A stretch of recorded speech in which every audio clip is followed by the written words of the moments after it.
There's a few ways to check your own phone number on Android phones. First, we'll go to Settings. If you don't have settings on the home screen, just swipe up to go to the app drawer and find your settings there.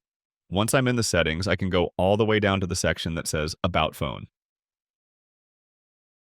This screen will show my phone model and other key info, including my phone number.